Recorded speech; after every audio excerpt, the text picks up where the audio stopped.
Assalamu alaikum warahmatullah. أعوذ بالله من الشيطان الرجيم بسم الله الرحمن الرحيم وراودته التي هو في بيتها عن نفسه وغلقت الأبواب وقالت حيت لك قال معاذ الله إنه ربي أحسن مثواي إنه لا يفلح الظالمون ولقد همت به وهم بها لولا أن رأى برهان ربه كذلك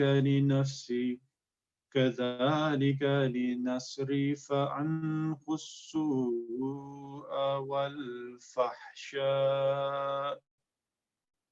إنه من عبادنا المخلصين.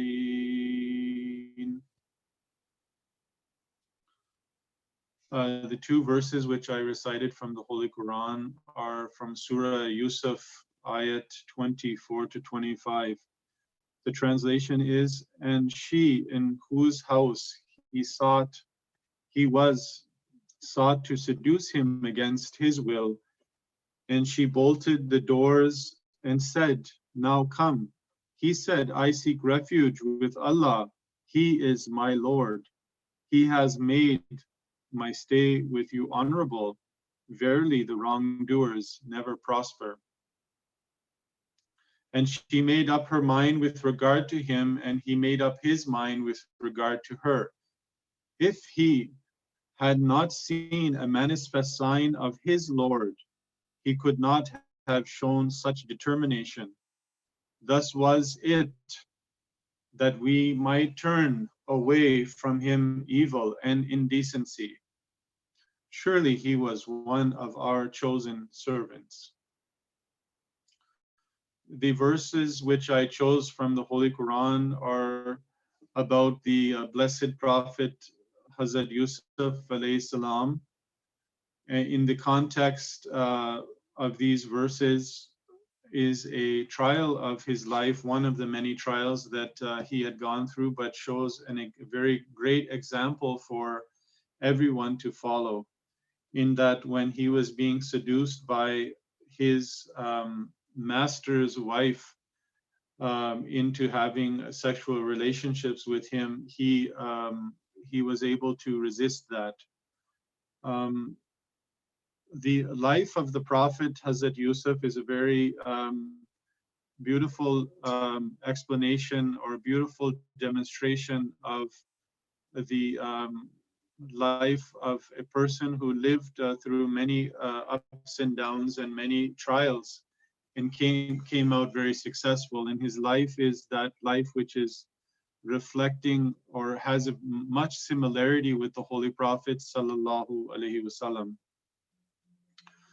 I will not be going in too much detail right now about Hazrat Yusuf alayhi salam, but before I do continue on with today's topic, which is a continuation of yesterday's topic, I would just like to say this, that Hazrat Yusuf alayhi salam was the son of Hazrat Jacob, and his brothers, they were jealous of him, and they decided that they would get rid of him. And some were thinking that we should kill him. Some decided that no, we won't do this. We will pretend as though he was killed, and then put him in a well. And Allah saved him because that's what happened, and he was saved from this. And this is what is indication here that later on I'll explain. But indication here that the strength in which Hazrat Yusuf had at that time is because Allah had been showing his signs since his childhood, and these signs of his existence. And because of this, Hazrat Yusuf alayhi salam was able to bear the very hardship of being cast out from his family by his brothers who had very bad intentions. Yesterday, I spoke about moralities and with the reference to the philosophy of the teaching of Islam. And I just want to, before I continue, just give a brief, very brief overview. I mentioned about the balances that there should be in morals, that is between both men and women. They sometimes have a variety of morals. Some they're better than others. Their morals are better than other moral behaviors that they have, and some are non-moral behaviors that they have, which is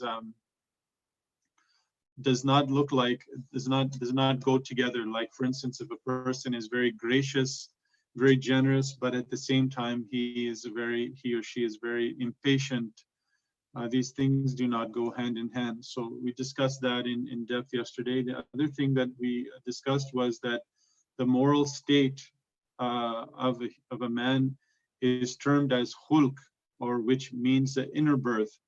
And this is achieved by first controlling our natural impulses and then regulating our actions with proper reasoning and appropriate circumstances, under the appropriate circumstances. So that term we learned more in depth about the term khulq, which means the inner birth as well as morals. Then we went through the three forms of doing good. There was the form that we do good, which was at the lowest level, doing good for return of good back. And then there was another type of doing good, which is at a little higher level, which was that when we do good, which we are looking for gratitude, or we're looking for a prayers from those who we give gratitude for, or we do good for. And then there is a higher level when we do good out of no wish for any return, no gratitude, nothing, just like mother shows her love and kindness and does everything for her child without any need for any return.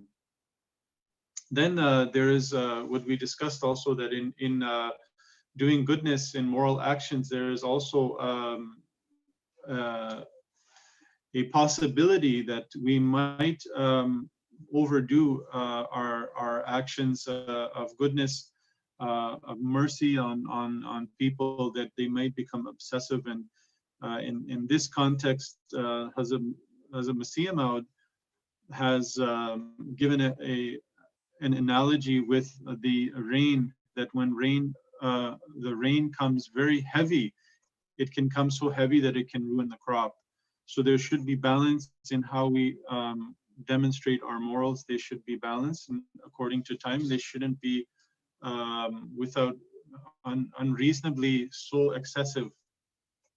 Then we talked about the three stages of reformation. Nafsi amara, which means the self that incites to evil. This is the natural state that should be regulated first, and then we should, after regulating that, we should come to the moral state of man, which is nafsi lawama. And then after that, when we come to this moral state, which is that state when we have complete control over our natural impulses, and we're able to, through our through our decision making and through our reasoning and apply our actions at the appropriate time, they become perfect morals. And then after that, it's the higher level, which is called nafsi mutmainna, is that the state where man aspires after spiritual qualities and aspires after having a relationship with Allah. Then the promised Messiah mentioned, there's also a very important point, that this is a distinction between human beings and animals. Animals do not aspire after having good company. Animals do not aspire after making their moral behaviors, improving upon them. They do not try to have a really high advanced spiritual, they don't try to find high spiritual qualities. This is a difference between animals and human beings, which the Promised Messiah alayhi salam has explained. And then we went over how, when we start this understanding, how we can regulate the first stage of man, which is the natural state, how we can regulate those natural urges. And through the basic teachings, the Holy Quran asks us to regulate through how we speak, how we keep ourselves clean, how we eat, we drink, how we conduct our marriages, how we conduct with our family, so on and so forth. This is a basic level. Then I mentioned that the Promised Messiah said here that when you go from that level to the adopting moral qualities, that is when you at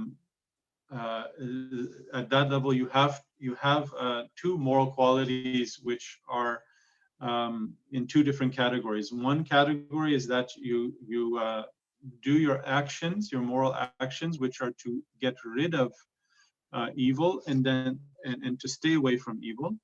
And the other moral action is to adopt good qualities and goodness. And for that, today I'm going to talk on the first part, which is in this sequence, which is to get rid of evil. Before I say that, I just want to mention here that the Promised Messiah, which I didn't mention yesterday, is that in order for a person to, and this is going to be sort of a theme in today's address, and which relates also to the verses which I had read out in the beginning about Hazrat Yusuf alayhi salam, that the Promised Messiah alayhi salam, he said that in that progression from the natural state and up into the moral state, when we have that transformation inside us, where we start having remorse over what we have done, there is a consciousness level which has arisen in our mind. And he said that the mind admonishes itself to such a degree where that it can start to change and become moral. But he said that it's not just a casual admonition where we tell ourselves through knowledge and information that this is good and this is wrong, we should stay away from this, and we should improve what we had done. It's actually, he said that it has to be more than this. And he said, and I'll quote that it is necessary that he should become conscious of the existence of God to a degree at which he should not consider his creation as without purpose, so that an understanding of the divine should stimulate his true moral qualities. That is why God Almighty has drawn attention to the need of understanding of the divine, and has assured man that every act and moral produces an effect which brings about spiritual comfort or spiritual pain in this life, and will be manifested clearly in the hereafter. So unless and until we have a spiritual awakening and we understand the reason for which we have been brought here in this world, we cannot, and we start to ponder over the attributes of Allah, we cannot then truly start to change our morals. And in this context,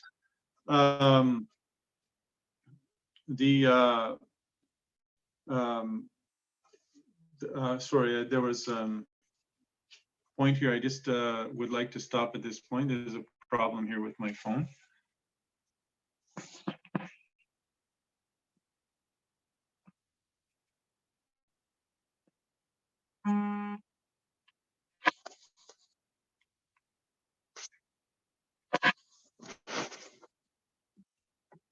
Sorry, I apologize for that. Now,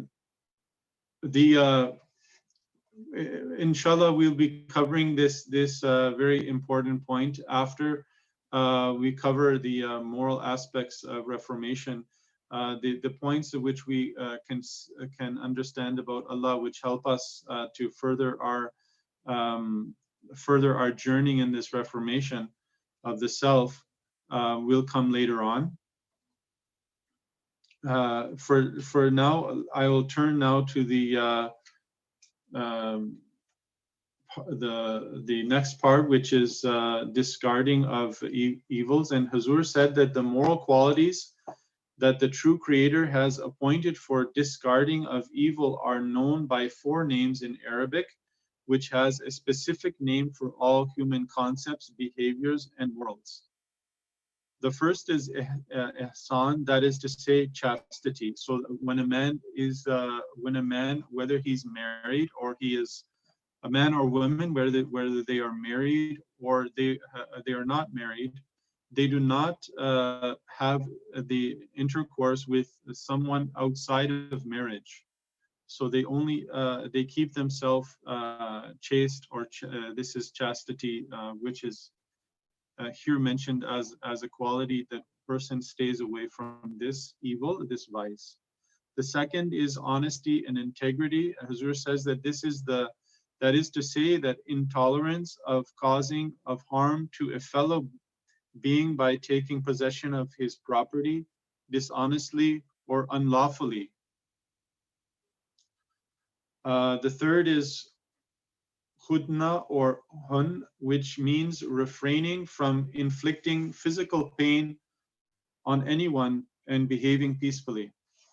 And the fourth is a courtesy or a good word. That is courtesy, meaning that in context of where there is conflict, there should be you should try to have a resolution and not get involved with the conflict itself. Now, what does the promised Messiah ﷺ say about chastity in the philosophy of teaching of Islam? Basically, the teaching to be summed up is that in the Islamic teaching is that a Muslim boy or girl who is not married or who is married would stay away from all all avenues which would bring them to having relationship with someone who is outside of the marital relationship, which is called illicit sex. And the avenues can even be that a person who is being tempted into, being tempted by someone who is led along those lines. He gave an example that even if a husband's wife was tempted by some corrupt man, that even though they didn't have the physical relationship with each other, but because they have done the preliminary steps and she is willing to do that, then she has opened herself up to those avenues. And in this context, Hazur said that this would be grounds even for a man to divorce his wife, or we can see and the vice versa. And so Hazur gave references from the Holy Quran on this subject. Surah Nur, verses 31 to 32, say to the believing men that say to the believing women that they restrain their eyes and guard their private parts, and that they disclose not their natural and artificial beauty except that which is apparent thereof, and that they draw their head covering over their bosoms. And then, which is also mentioned in this verse from the Holy Quran, that the women are allowed to show their beauty, their natural beauty, in terms of makeup and their dress and all that, to their family, and that's what's mentioned also. But it says not just to husband, but to all the members of family.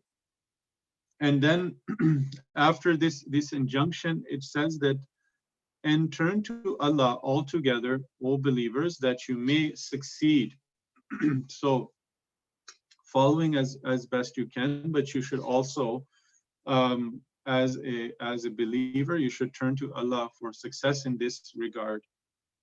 And then in Surah Bani Israel, verses 33, it says that, and come not near unto adultery. Surely it is the foul thing and an evil way. Adultery is the same thing that I was describing of. And then the next is Surah Nur, verses 34. And those who find no means of marriage should keep themselves chaste. So in extreme cases, then this is not the norm, but in extreme cases, but still a person is not permitted to, go through adultery, meaning that if they cannot find a marriage with someone, then in this state, doesn't mean in extreme cases only, it means also in state when they, perhaps before marriage, they are, until the time when they do get married, they should keep themselves celibate, or they should keep themselves away from relationships and any avenues which would lead towards a relationship with someone. Then there's a verse from the Holy Quran, Al-Hadid, verses 28 from this surah. But monasticism or celibacy, this is a celibacy to the extreme, which they invented for themselves. We did not prescribe it for them, but they did not observe it with due observance. Hazur says on this that the second method is to turn to God Almighty and to supplicate Him to safeguard against stumbling and slipping. Another direction is approach not adultery. This means that one should avoid all occasions that might incite one's mind in that direction, and should issue all the paths that might lead to this vice. He who indulges in this vice carries his viciousness to the extreme. The way of adultery is an evil way, as it obstructs one's progress towards the goal and is extremely harmful to the achievement of the purpose of life. Those who find no means of marriage should keep themselves chaste through the adoption of other means, for instance, through fasting or dieting or exercise. People sometimes adopt celibacy. Now, this is a point which he mentions here, and this was brought up in one of the questions. I think it will help to explain, actually, one of the questions that was brought up in last weekend, that why do priests of various faiths not marry? And Hazur said that people sometimes adopt celibacy or submit to castration and take up monasticism. God has not prescribed monasticism, and that is why those who adopt it prove unable to conform to its discipline. This is an indication that if celibacy or monasticism has been imposed by the divine, everyone would have to adopt this discipline, in which case the human race would have come to an end long ago. So the Islam is not an extreme religion. Like I was saying yesterday, it does not suppress the natural urges which are beneficial for man. It only streams them and gives them an outlet into the right direction. And it never suppresses it, like in some religions where they would have celibacy to an extreme among the priests or even among nuns. And Hazur said that they can't even, they can't even follow this in any case. So Hazur gave the reasoning that this would be, if this was the case, then all mankind would have to follow it, as it would be an injunction.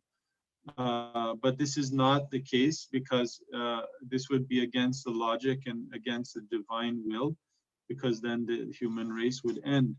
And Hazur also said that this is also against the dignity of God, or against God's creation, meaning that somehow we have to close this capacity so that we can live life. No, the the actual natural life and the sunnat, which is demonstrated by Prophet Muhammad Sallallahu Alaihi Wasallam, is to have marriage. Then Huzur says that there are 5 remedies against unchastity, this immoral lifestyle. Is that Huzur said in these verses, God Almighty has not only set forth excellent teachings for acquiring the quality of chastity, but has furnished man with 5 remedies against unchastity. These are to restrain one's eyes from gazing on those who are outside the prohibited degrees, to restrain one's ears from listening to the voices and to descriptions of their good looks, to avoid occasions which might furnish incitement towards this vice, and to control oneself during the period of celibacy through fasting, dieting, etc. So in this regard, I would like to give a reference which the Khalifa Rabi Rahmallah had explained about the point which the verse in Surah Nur about the injunctions towards women and parda. And there was a question that was asked of an Arab Ahmadi lady, that why do some Ahmadi women wear makeup? And after Huzur giving a detailed description of covering of their head and of their appropriately of their body, that Huzur said that the point is this: if you go out so beautifully adorned and well made up, and you do not cover yourselves, you play havoc with the peace of every Tom, Dick, and Harry. You're not cheap, we know. This is addressing the Ahmadi ladies. He says, you're not cheap, we know, but you appear as if you are cheap. You are not cheap, but you appear as if you are available while you are not available. So it is not at all a reflection on your chastity that I am referring to. The message delivered to the common people is, here is a beautiful girl walking in such style, wearing such beautiful dress and makeup on top of that. So maybe this attraction is not without meaning. This is the message which must not be delivered. So in the West, what happens is ladies, and Huzur said that he's not critical of the West as such. He said that this is only a reality of life that he is quoting here. And he said that whether this came, he's not sure whether this trend came from the East or the West. He said, I'm not making an observation of division between East or West. This is, he said, this is a universal trend in ladies. He said, even I found it in our own home, and he said that when, even in his own home, he said that when, the time to go out,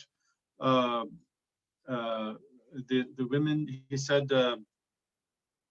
that they become all upset, and they say, well, why? We are not ready. And he said that, but in ordinary situations at home, when they get up in the morning, they're not shy, they're not ashamed, they're confident, and that they feel natural in front of their husband, their children, and other members of the family, brothers and sisters. But the moment they suggest to go out, they get disappointed because they have to, get ready.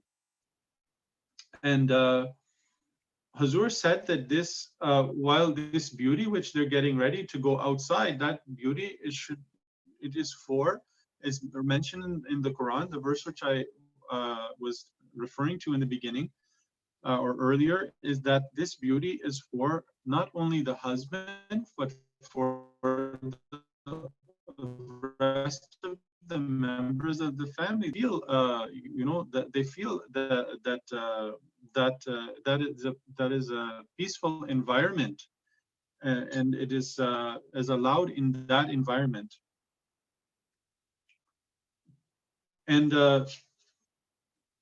Huzur said that this idea of going, this trend which is we're finding in society nowadays, where the trend is that when women are outside, they're creating havoc with the men of the society.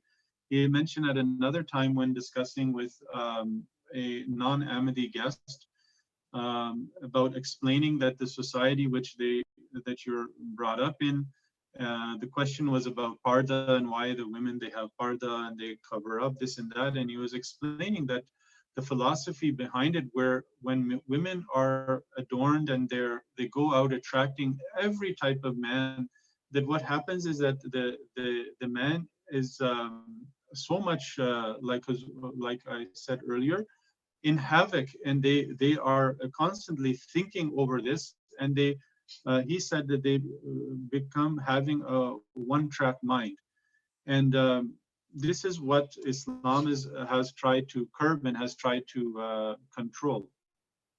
More on this societal problems we can explain further, but here Hazur is talking about the peace of the home. There should be a peace in the home. There should be attraction in the home.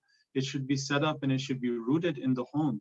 And this is one way in which a husband and wife, they can be attracted to each other, and they should have a more bond with each other.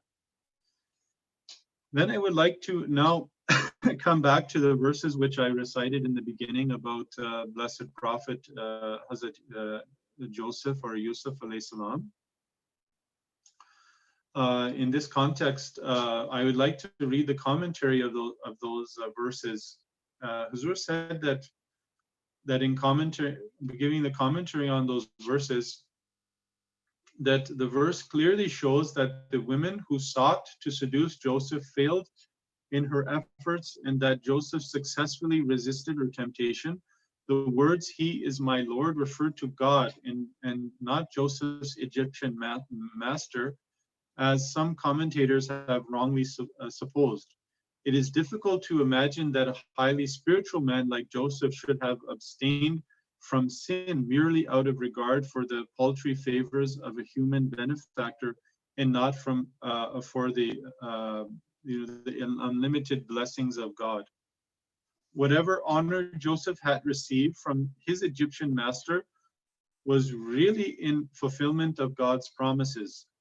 So it was for the sake of his true Lord and Master that he followed the path of rectitude and refused to be seduced into sin, which would have amounted to an act of ingratitude far more towards God than to any human benefactor.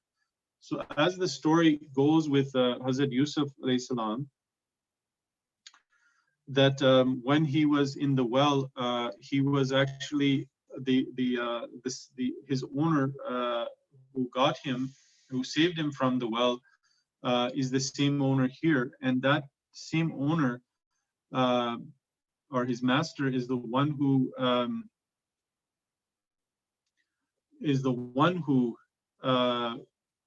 there's a distinction here. His wife is the one who has tried to seduce him, and Hazrat Muslim Rizal Talanho is saying here that he did not care for even his master, that what had that if he would do anything to displease his master, he only cared about and showed gratitude to God, because God had saved him actually from being put in the well and could have ruined his life completely, and God had even told him that he would be successful at that time when he was in the well. And Hazur said that Joseph not only himself abstained from this heinous sin, but also warned his master's wife against evil consequences by saying that the wrongdoer never prospers. In the next verse, the verse tells us that the wife of Joseph's master intended a thing about Joseph in which she did not succeed. So she was not able to get him to do this. Similarly, Joseph intended a thing about her, that is that he wanted to turn her impure thoughts into pure thoughts, but he did not succeed in this endeavor. And that Joseph did not intend anything evil is clear from the previous verse. His only purpose was to dissuade her from her evil course. So this is the, and it's mentioned in this verse that when this thing happened, that even Hazrat Yusuf said, I seek refuge with Allah. So there's an indication when, when we have the attack of Satan, whether it's open or otherwise, from someone or some excitement somewhere, person should seek the refuge from Allah first. And that is what he did. And on top of that, he also was trying to advise the person to think morally and to think correctly. And about the manifest sign, Hazur says that it means the heavenly signs which Joseph had already witnessed, the wonderful dream which foretold his future greatness. This was the reasoning mentioned in the Quran, that if it wasn't for those manifest signs, he wouldn't have that courage and ability. And that's why I mentioned earlier on, and in other parts as well, in context, develop our morals. It's very important that we have a relationship with Allah, and we try to find a relationship with Allah. And when in finding that, we will have the strength, because Allah will show us certain signs. Allah will show us certain things which will be miraculous, that we'll always depend on, and we'll always turn to in very difficult situations. And then Hazur, he mentioned what those exact signs were. The first was that he told his father that he saw in a dream that there are 11 stars and the sun and the moon, and I saw them making obeisance to me, or obedience to me. And that was a dream in which foretold that the 11 stars representing his brothers, that and his father, that they would come to him one day. And that's what happened in the future, that they showed their obedience to him after a long period, when he rose to great fame and great heights, and he was in a sense victorious. And this is the as I mentioned before, there is a prophecy in it about how Muhammad sallallahu alaihi wasallam will also be driven out of Mecca, and he will be victorious against the Meccans when he comes back as a victorious leader, and they will have to obey him. And then there is also the revelation he received when he was cast in the well. He also makes reference to that, Hazur, in this commentary. And that reference, I'm just going to read that. So when they took him away and agreed to put him in the bottom of the deep well, they had their malicious design carried out. And we sent a revelation to him, saying, thou shalt surely one day tell them of this affair of theirs, and they shall not know. So at that time, that great anxiety and great time of anxiety when he was in the well, Allah had told him that everything will be okay, and that things will be better at one point, and he was reassured from God at this point. These were the things which gave him the strength, to resist the temptations that came later on in his life, in the form of this woman, his master's wife. Here is a very interesting point which Hazrat Muslim al-Razila Ta'ala Anhu gives in relationship to Prophet Muhammad sallallahu alaihi wasallam, and it gives a reflection of the great status of Prophet Muhammad sallallahu alaihi wasallam. And this is in this context because I had to give referencing to the Holy Quran in order to explain this subject of morality. But I think that this instance is a very, first of all, the instance of Hazrat Yusuf alayhi salam, and then the instance of Prophet Muhammad sallallahu alayhi wasallam in this context. And so he says that they bore resemblance together. He said that just as the attempt was made to Joseph, to tempt Joseph away from the path of piety and rectitude, similarly, the idolaters of Mecca made an unsuccessful attempt to make the Holy Prophet sallallahu alaihi wasallam give up preaching the unity of God by offering to make him their king or amass great wealth for him or give him in marriage the most beautiful girl in Arabia. The other the offer was of course disdainfully rejected by the Prophet with the historic words. So you can understand that, he's comparing this, that when Prophet Muhammad was at that stage of preaching, and when before the Meccans, they took the action of to completely stop him through force. They had tried to persuade him off the track of his preaching by saying that, offering him that you can have the most beautiful girl in Arabia. What if you think about the temptations to a leader in the world who are given this option away from anything that what that leader would do, but the Holy Prophet ﷺ, because he was a leader of God and he was a holy man of the highest caliber, his response was that if you place the sun on my right hand and the moon on my left hand, I will not give up preaching the oneness of God. So he did not care for any worldly benefits, even that they would give him the sun and the moon in his both hands. For preaching the oneness of God, he was ready to give up everything. This is something which we should look at these two examples, and we should understand that in the normal life, to stay away from all of the attractions of life and all of these great distractions of life and of wealth and beauty and this and so on and so forth. The way in which it's explained here is that through the connection with Allah, through a person having the determination to stick to a path, but having also a relationship with Allah, is the means and the way in which they come to success.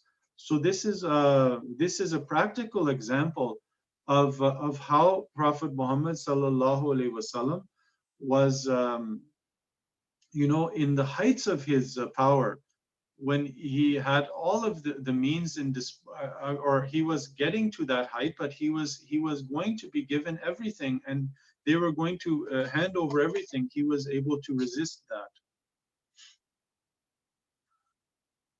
There is a point which, because I've come across, in this context, which is with the training of children, and in the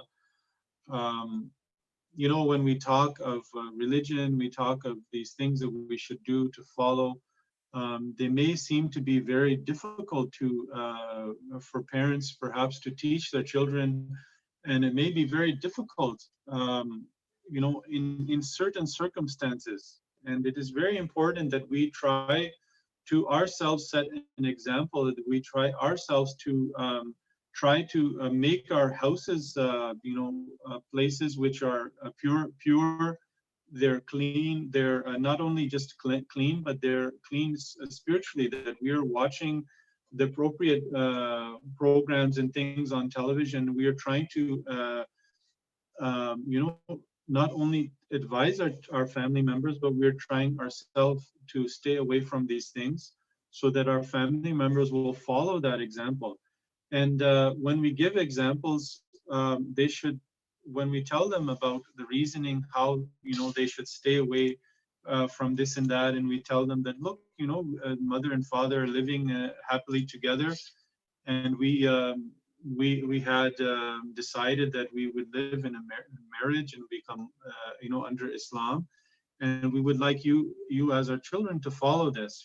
So we can explain that through our and demonstrate that in our own life, along with our reasoning, along with our explanation that we would like our children to follow. And I know at the same time that there is a difficulty because when we send our children, and this is something which Khalifatul Masih Rabi Rahimahullah has explained many places, and has explained that in the Western society there there is a very strong force which is working completely against the upbringing and moral training of our children. And he said that even before the age of maturity, adulthood, the social workers in the schools are given the shelter to the children, in a literal sense, in a verbal sense, or whatever, that they have the protection of the state, that they can do whatever they want. Morally, they're free. They can do whatever they want. And he said that this is this, when it comes to religion and Muslims in particular, they say that their religion is something of the past and it doesn't apply to the things these days, And he said that with that logic and with that backing from the society, the children, some of the children can go astray. And he has examples of how he rectified all of the children who he spoke to, reasoning with love and explanation. They came back and they understood the wrong ways. And he said that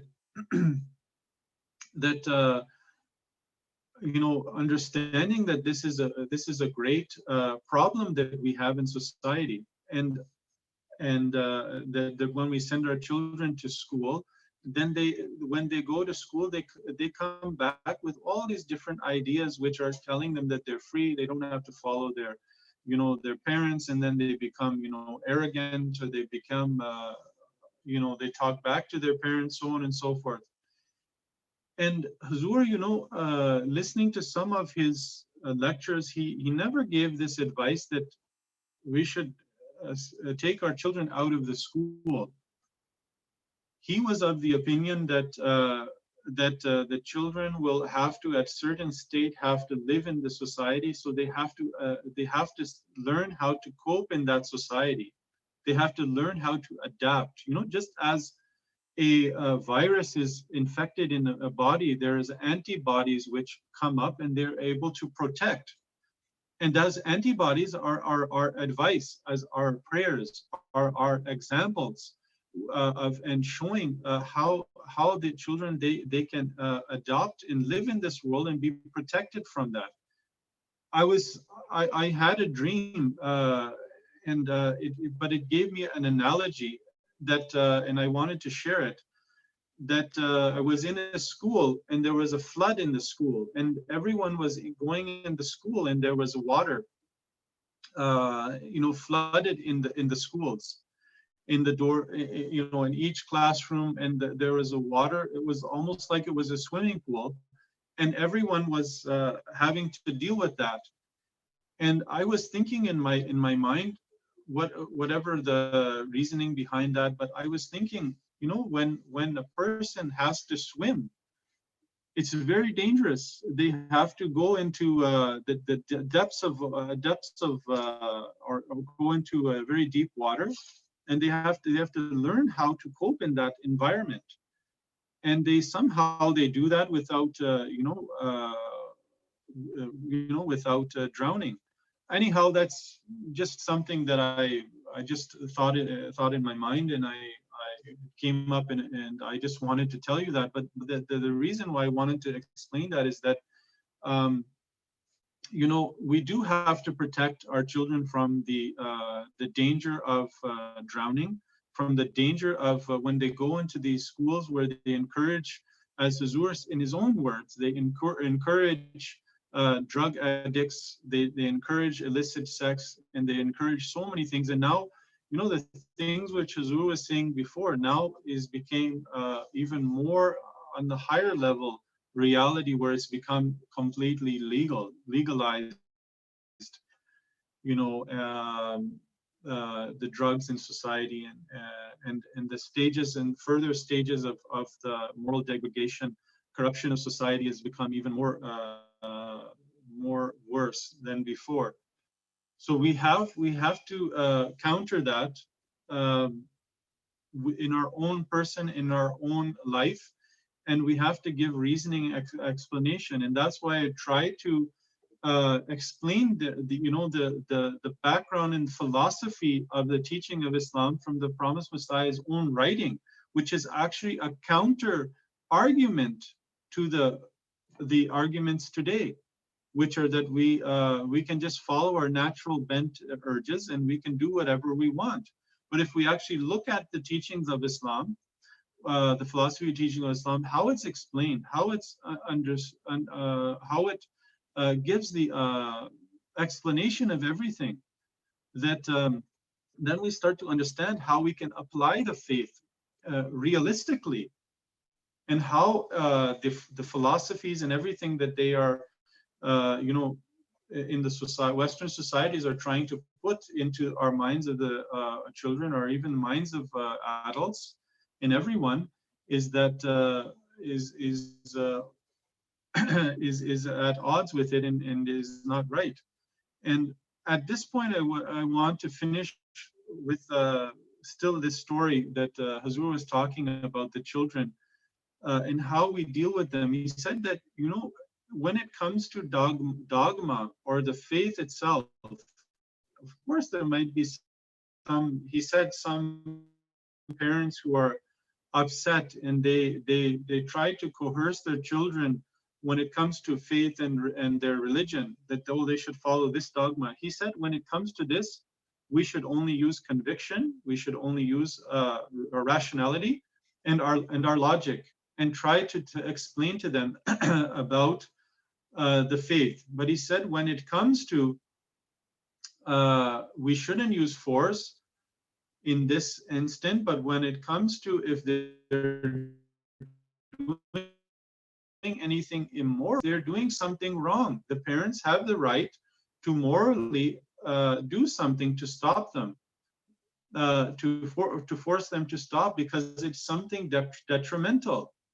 For instance, in the society, if the police are there and kids are doing something wrong, they will come, and if they do something to a certain degree, they have to stop it, because that's a moral wrong. But where it comes to religion, we don't have the right to force our opinion, coerce our opinion upon our children. This is the area, these two areas we should understand, especially in this society when we want to deal with raising of our children. And this is what Hazur was giving as explanation of how we can go about dealing with the children. He said also that the unfortunate thing is that after the children who have gone astray from their parents, who have run out of the home because they had a support of social workers in the society, that they find out after, when it's it's too late, that now we cannot, we have now, we don't have anything. There might be pregnancies, there might be the fact that they have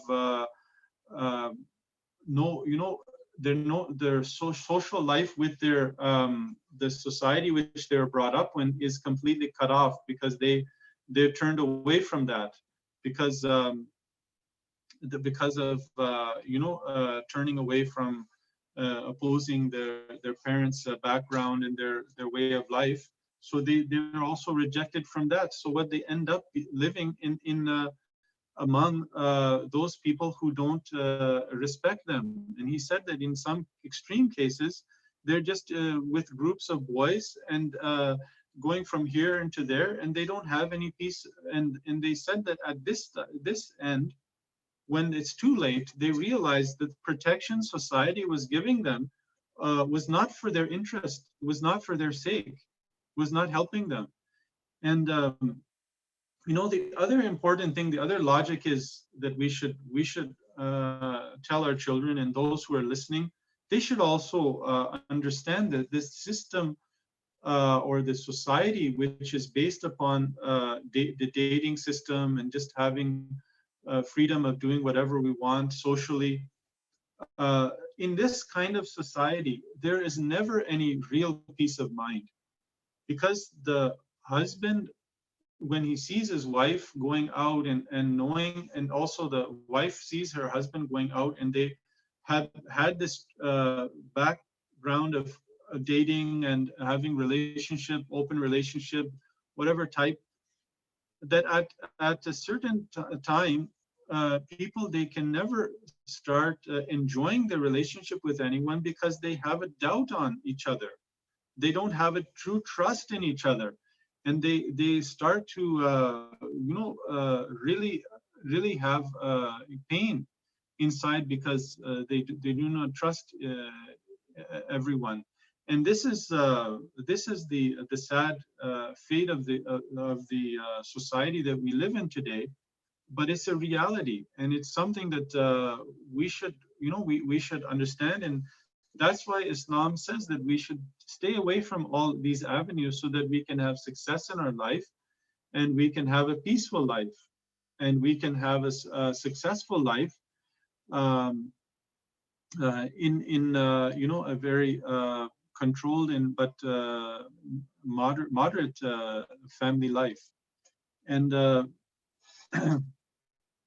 in the end, there is a few things which we have to cover, but because the time is not really there, I just want to mention that the other three things I've already, in a sense, have already gone through, which we should stay away from, and I've done that in quite length the other weekend, about honesty and integrity, that we should stay away from all those things which are unlawful, those things like fraud, all types of fraud, as we talked about, that this is one of the stages of staying away from evil.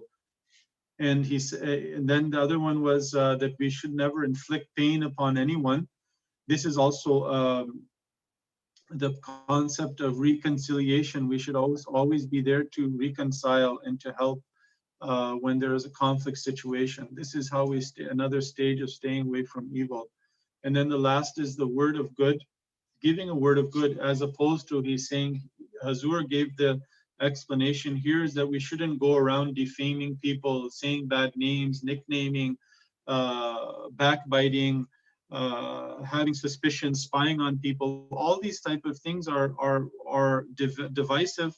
They divide society, and they're in one instant, Khalifatul Masih Rabi Ramallah, I believe, has given also, one of the Khulafa has also mentioned here, that this type of backbiting, and even through in society, even from one culture which is all the same nationality, this is a type of racism which starts. And it starts from the root of backbiting and name calling and teasing and all these type of things. This is the fourth stage, and after that it goes to the other stage where we have to adopt moral qualities. Inshallah, I will deal with that with the time that I have left in the month of Ramadan. I just want to mention in the end that there was a question about the name of Prophet Muhammad being used before Prophet Muhammad or before the advent of Islam. In the Friday sermon, which I was going to give reference to, I found that reference. I'm sorry that it took me till today, but it was February 7th, 2020, just recently, and Huzur said that the Jews of Medina were anticipating the advent of a prophet who's, according to the prophecy of Moses, would be named Muhammad. When the Arabs came to know of this, some of them named their children Muhammad. So this is there's very nice reference, which answers further detail to the question that was there about the names of Muhammad. Yes, there were the name Muhammad before among those before Muhammad sallallahu alaihi wasallam. Jazakumullah. May everyone stay safe. Continue to pray. In the last days of Ramadan, we should make a resolution to try to figure out and analyze our actions. I give an assignment to everyone. not literally an assignment, but it's an assignment that you do on your own, and that is that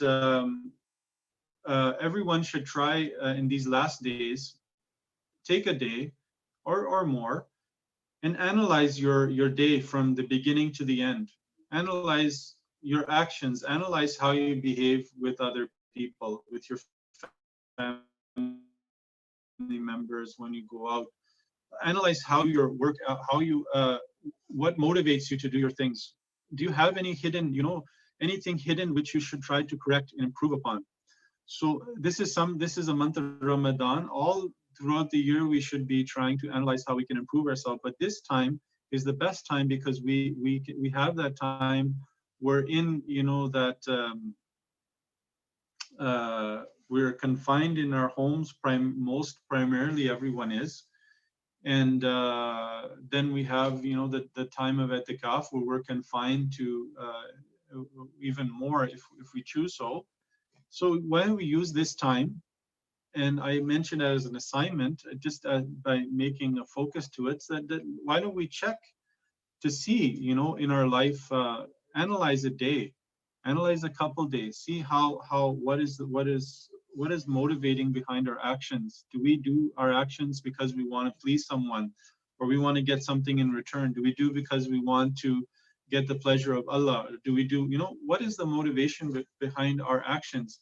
And then after that, try to see how we can, we can do something to improve that.